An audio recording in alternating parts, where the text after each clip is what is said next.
ಇಂದಿರಾ ಕ್ಯಾಂಟೀನ್ಗೆ ಸಂಬಂಧಪಟ್ಟಂಗೆ ಕೇಳಿದ್ದು. ಒಟ್ಟು ರಾಜ್ಯದಲ್ಲಿ ಎಷ್ಟು ಇಂದಿರಾ ಕ್ಯಾಂಟೀನ್ಗಳು ಕಾರ್ಯನಿರ್ವಹಿಸ್ತಾ ಇದೆ ಮತ್ತು ಎಷ್ಟು ಎಸ್ಟಾಬ್ಲಿಷ್ ಆಗಿದೆ ಅಂತ ಮಾನ್ಯ ಸಚಿವರು ಉತ್ತರವನ್ನ ಕೊಟ್ಟಿದ್ದಾರೆ.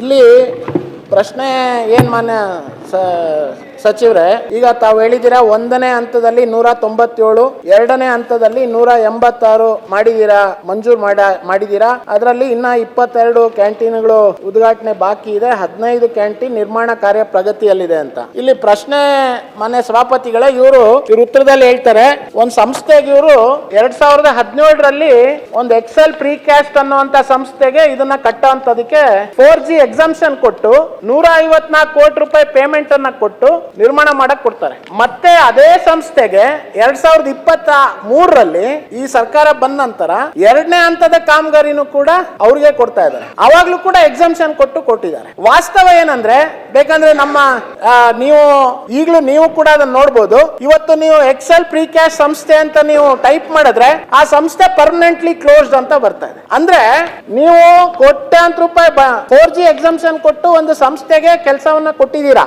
ಉದ್ಘಾಟನೆ ಆಗ್ಬೇಕಾಗಿದೆ, ಇನ್ನು ಬಾಕಿ ಇರೋದು ಅಂತ ಹೇಳ್ತಾ ಇದೆ. ನಾನು ಈ ಮಾಹಿತಿ ನನಗೆ ಉತ್ತರ ಸಿಕ್ತಂತ ಆ ಸಂಸ್ಥೆಗೆ ಫೋನ್ ಮಾಡಿ ಕೇಳಿದ್ರೆ ಆ ಸಂಸ್ಥೆಯವರು ನಮ್ಮ ಆಫೀಸೇ ಇಲ್ಲ ಅಂತ ಹೇಳಿದ್ದಾರೆ. ಅಂದ್ರೆ ಸರ್ಕಾರ ಇವತ್ತು 2017 ಆಗಸ್ಟ್ 16ಕ್ಕೆ ನೀವು ಉದ್ಘಾಟನೆ ಮಾಡಿಸಿರೋದು. ಇದನ್ನ ರಾಜ್ಯವ್ಯಾಪಿ ಉದ್ಘಾಟನೆಯನ್ನ ಮಾಡಿಸಿ ಇದೊಂದು ದೊಡ್ಡ ಸಾಧನೆ ಅನ್ನೋ ತರದಲ್ಲಿ ಮಾಡಿರೋಂಥದ್ರಲ್ಲಿ ಇಷ್ಟು ಹಣ ಖರ್ಚಾಗಿರುವಂತದ್ದು ಈ ಯಾವ ಸಂಸ್ಥೆ ಇದಕ್ಕೆ 4G ಎಕ್ಸಾಮ್ಷನ್ ಅನ್ನ ಕೊಟ್ಟು ನೀವು ಮಾಡಿಸಿರೋಂಥದ್ದು ಯಾಕೆ? ಇನ್ನು ಉದ್ಘಾಟನೆ ಆಗ್ದಲೇ ಬಾಕಿ ಇರುವಂತದ್ದು ನೀವು ಪೇಮೆಂಟ್ ಅನ್ನ ಮಾಡಿರೋಂಥದ್ದು ಯಾಕೆ?